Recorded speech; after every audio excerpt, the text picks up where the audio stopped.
there is no statistical evidence that marriage makes you happier than singlehood.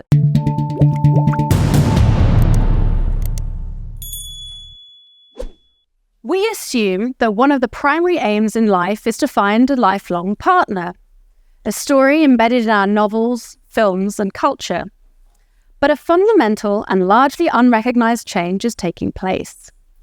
The number of singles has risen sevenfold in the last 50 years and now accounts for more than 40% of the population, with a majority of those choosing to be single. Some argue this is a dangerous trend that is influencing the global fall in birth rate and potentially threatens society as a whole. They argue the ubiquity of sex toys used in the US and UK by 70% of women and pornography used by 90% of men have made sex with a partner just less important. So, should we act to contain the growth in the numbers choosing to be single? Do we need to encourage long-term partnership by making sex less available without a partner? Or is this demographic shift to be wholeheartedly welcomed as a sign of improving personal lives and a limiting of excessive population growth? So to help us unpack this rather complicated and personal subject area, we have Yasmin Benoit, a British model, asexual activist and writer. She's won an Attitude Pride Award for her aromantic asexual activism. We're also joined by Ed Davies, who is the policy director of the Centre of Social Justice, a veteran of health policy. He has a storied career as a journalist, editor, and policy worker, and his work has focused on the role of relationships in making us truly healthy and happy. And to my far left, we have Aline Laurent-Mayard, who is a journalist, author, and podcast host. They have written for publications such as Le Monde and Slate, and published 2 books about gender in pop culture. So, as you can see, we have experts amongst us.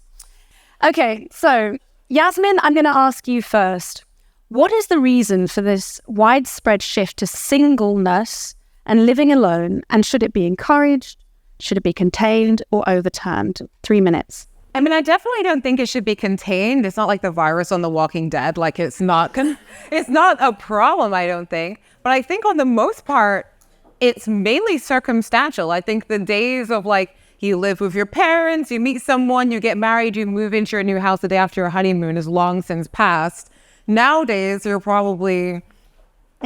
going to be, if you move out, you're going to be living with a whole bunch of people. By the time you're able to afford to live alone, you're going to be like pushing 30 at a minimum. And only then can you really start to think about dating or anything like that. And you're probably working such long hours that you're way too tired to be spending all your time going on a whole bunch of dates. And so you just end up infinitely scrolling, raising your expectations to an unrealistic degree, and you've forgotten how to talk to people. And I think that on the most part, that's what a lot of people are going through, especially people of like my age. And yeah, so I feel like it's a combination of factors, which regardless of your sexuality, I mean, I'm asexual. I speak to people of every single sexuality, and it's the exact same issue. People are too tired, too busy, and don't remember how to talk to each other.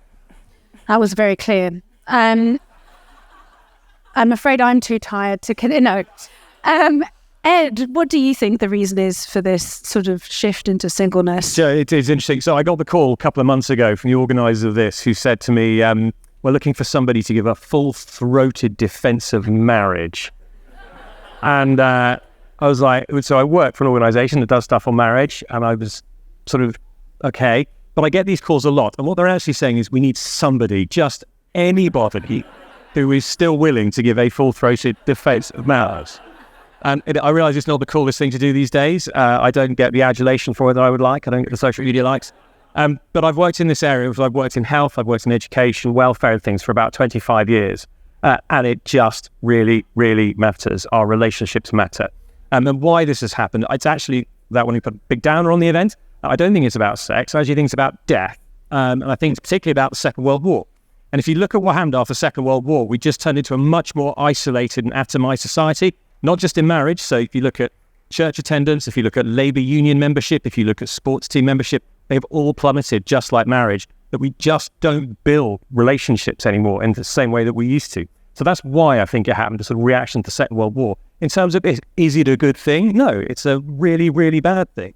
But actually, loneliness is becoming one of the biggest issues we face as a society, and marriage is a great bulwark against that. So I can't speak to anybody's individual relationship, and I'm not going to tell anybody they should or shouldn't get married. But I can say, at a population level, the statistics are absolutely incredible. But actually, there's research that says that marriage has a better effect than chemotherapy on certain cancers. I'm not making it up. That was in the Journal of Clinical Oncology. So, I mean, we'll come back to sort of cause and correlation and all these different things. Yeah, we can come back to that. Wow, I wanted spicy, but this is really spicy.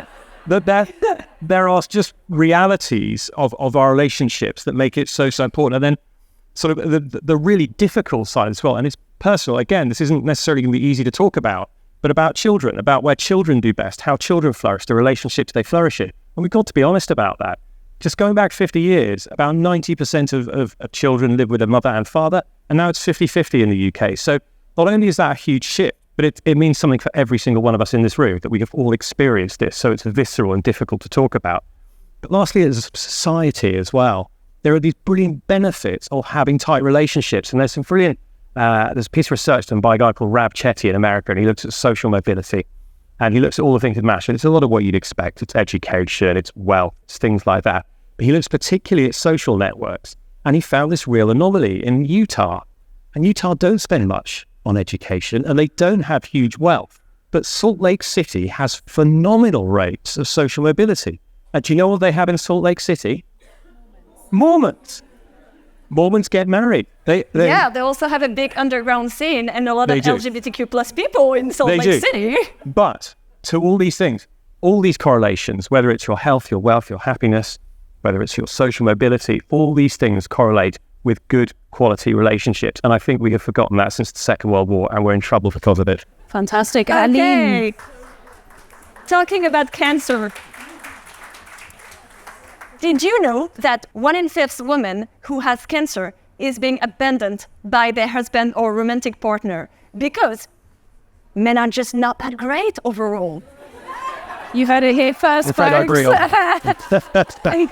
Well, I do agree that we are living in a very in a society that doesn't know how to connect anymore. That we have lost our support system, and that is fully on our government and corporation. If you're young, you're going to send your kids to school. If you have a problem, you're going to go to the hospital.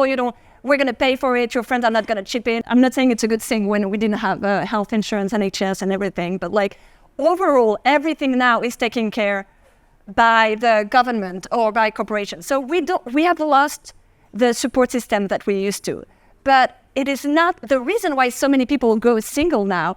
First of all, it's not by choice. It's just we live in a society where poor people, black people, handicapped people, they don't have the same options as white, straight, wealthy, capable people, just because they're not worth as much in the dating game.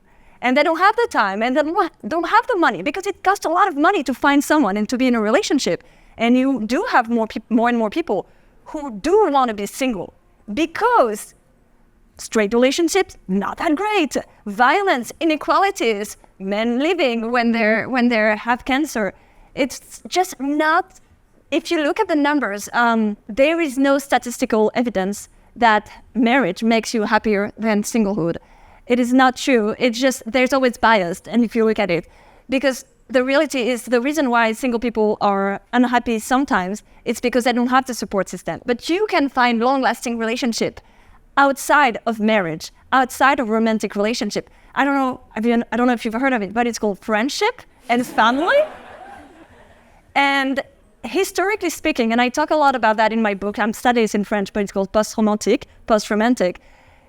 It is a new concept. Being in love, marrying, it is all new. Before, like a century ago, like and if you would go even back even more, the main relationships in life were friendship, and it was your large family that will give you all the support that you needed. Friendship and family. It wasn't a lover.